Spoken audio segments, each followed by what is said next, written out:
안녕하세요. 애아빠의 이중생활입니다. 지난 영상 때 애들 병원 얘기가 궁금하다고 댓글을 달아주셔서 오늘은 그 미국 소아과 병원을 이용한 경험을 좀 얘기해 볼게요.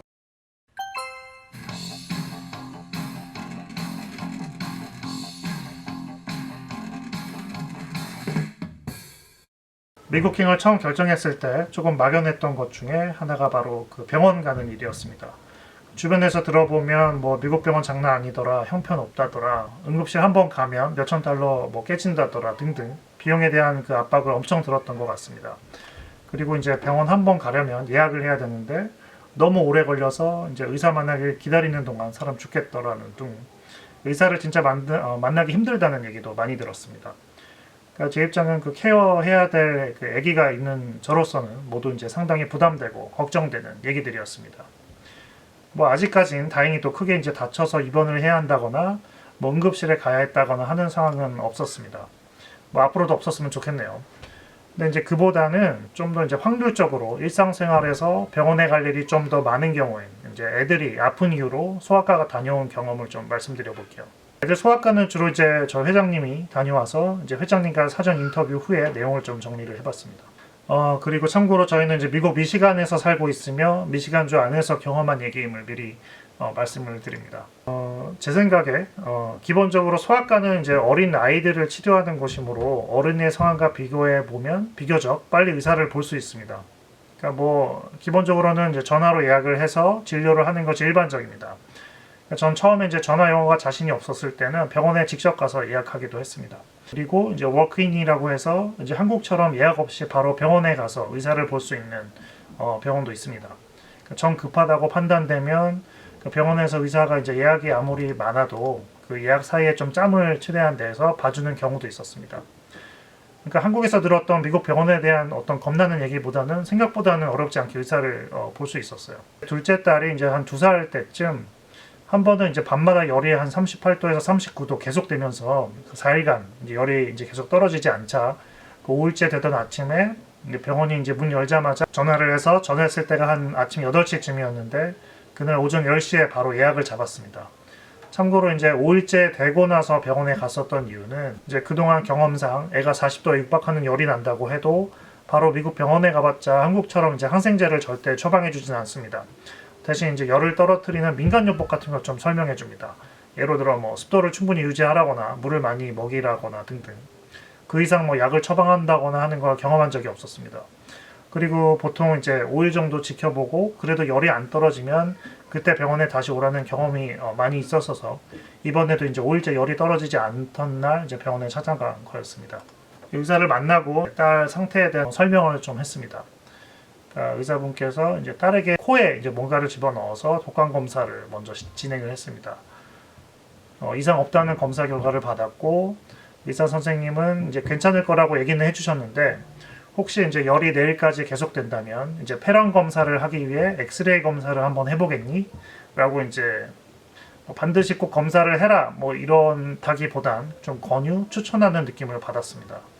근데 저희가 판단했을 때는 보통 이런 검사를 하게 되면 본인이 가지고 있는 보험에 따라서 돈이 많이 나올 수도 있으므로 어느 정도 그 부모의 판단에 맡기는 그런 느낌이었습니다. 의사는 이제 엑스레이 검사를 해보라는 진단서를 써주었습니다. 근데 이제 애기 엄마는 그날 밤 또 애가 열나서 괴로워하는 모습을 더 이상 보고 싶지가 않아서 그날 바로 엑스레이 검사하는 곳으로 갔습니다. 사실 뭐 애를 키워보신 분은 아시겠지만 애가 열나면 엄마는 잠을 못 잡니다.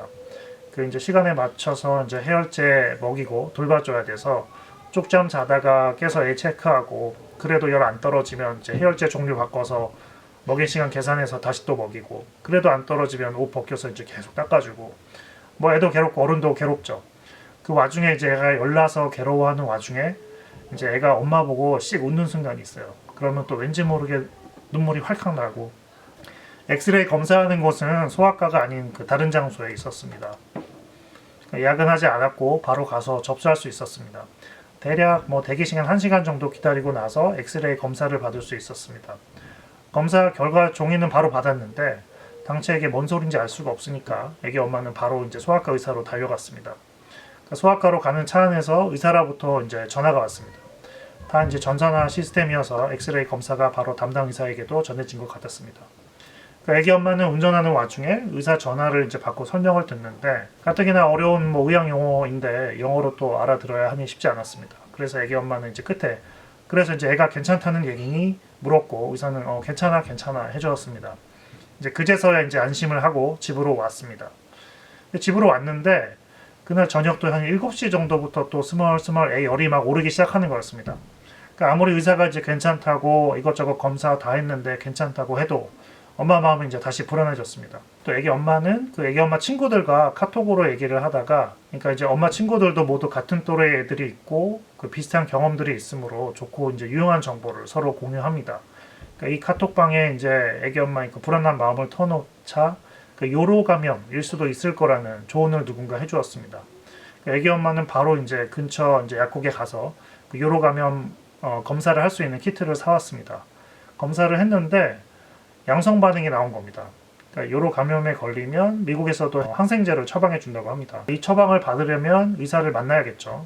그래서 이제 의사를 다시 만나려는데 저녁 8시가 돼가는 상황이었어서 소아과는 이미 모두 문을 닫았고 대신 이제 미국에서는 얼전트 케어라고 해서 911 뭐 응급실까지 갈 심각한 상황은 아니지만 그래도 의사를 만나야 하는 경우가 있을 때 아주 부담스럽지 않게 갈 수 있는 병원이 있습니다. 그러니까 얼전트 케어는 예약 없이 워크인으로 갈 수 있는 곳이고 24시간 운영하는 곳도 주변에 많이 있습니다.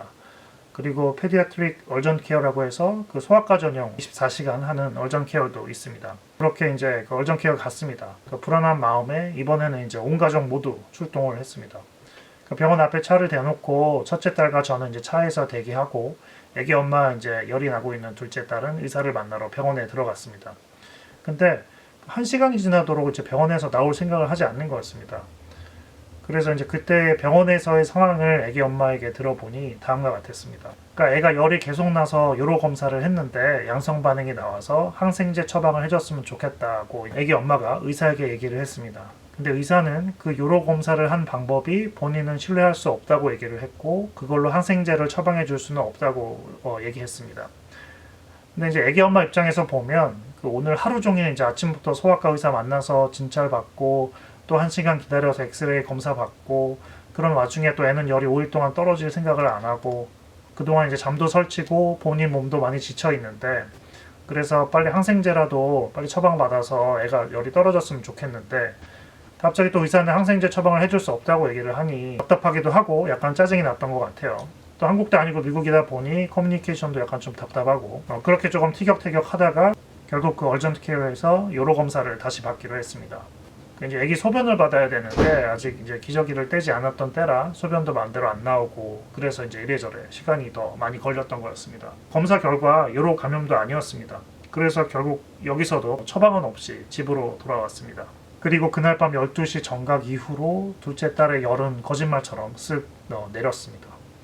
사실 뭐 결과만 보면 이날 굳이 병원을 가지 않았어도 엑스레이를 검사를 하지 않았어도 요로 검사를 하지 않았어도 또 저녁에 얼전트 케어를 가지 않았어도 둘째 딸은 사실 12시 이후로 저절로 열이 떨어지는 것이었을 텐데 그 엄마 마음이라는 게 늘 불안하고 걱정되고 하니까 이렇게 긴 하루를 보냈었던 것 같습니다.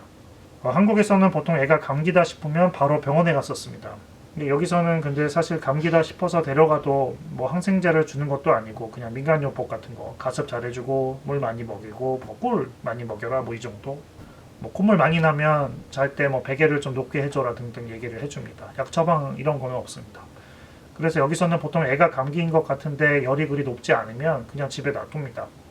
단 이제 너무 오랫동안 감기를 앓고 있다 싶으면 혹시 이제 중이염이나 뭐 폐렴 이런 그런 게 올 수도 있으니까 그때 돼서 검사 받으러 이제 병원에 가는 정도인 것 같아요. 뭐 병원비가 궁금하신 분이 계실 것 같아서 말씀을 드려볼게요. 제가 병원 갔을 때 제가 내야 하는 돈은 정말 그 본인이 가입한 보험에 따라서 많이 달라지는 것이라서 딱 얼마다 정의하기가 좀 힘듭니다. 그러니까 저의 경우는 이제 직장에서 가입된 보험 중 기본적인 옵션으로 가입이 되어 있습니다. 이날 보험으로 커버한 돈 외에 제 주머니에서 나간 돈만 계산해 보면 아침에 소아과 만났을 때가 대략 한 7, 80달러 된 것 같고 엑스레이 검사 한 18달러 그 다음에 이제 저녁에 얼전트 케어 갔을 때도 한 80달러 정도 나왔었고요. 거기서 이제 요로 검사한 값도 한 18달러 정도 됐던 것 같네요. 기억이 가물가물한 이유는 이게 보통 병원 가면 바로 거기서 돈을 지불하지는 않습니다. 병원 가서 집에 와서 며칠 후에 이제 우편으로 이제 돈 내라고 이제 날라오는 시스템입니다. 한국에 비하면 당연히 훨씬 비싸지만 그렇다고 이제 애가 아픈데 병원이 너무너무 부담돼서 못 갈 정도는 아니었습니다. 그러니까 물론 이렇게 말씀드리는 것에는 좀 예민한 부분이 있습니다. 정말 그 보험과 각자 처한 상황에 따라서 달라질 수 있는 얘기라서 제가 함부로 얘기하기엔 조금 민감한 부분이 있습니다. 다만 그냥 제 경우에는 뭐 저처럼 이제 일반 가정일 경우에는 뭐 꼭 가야 할 때는 병원에 갈 수 있다 이 정도로 조금 얼버무리면서 마무리를 해볼게요. 참고로 미국에서 너 무슨 보험 들었니? 물어보는 건 꽤 신뢰되는 질문이라고 하네요. 사실 이제 보험만 봐도 그 사람의 어떤 경제 수준을 파악할 수 있게 되기 때문에 모르는 사람에게 물어보면 신뢰가 되는 사적인 것이라고 하니 참고하여 주셔도 좋을 것 같습니다.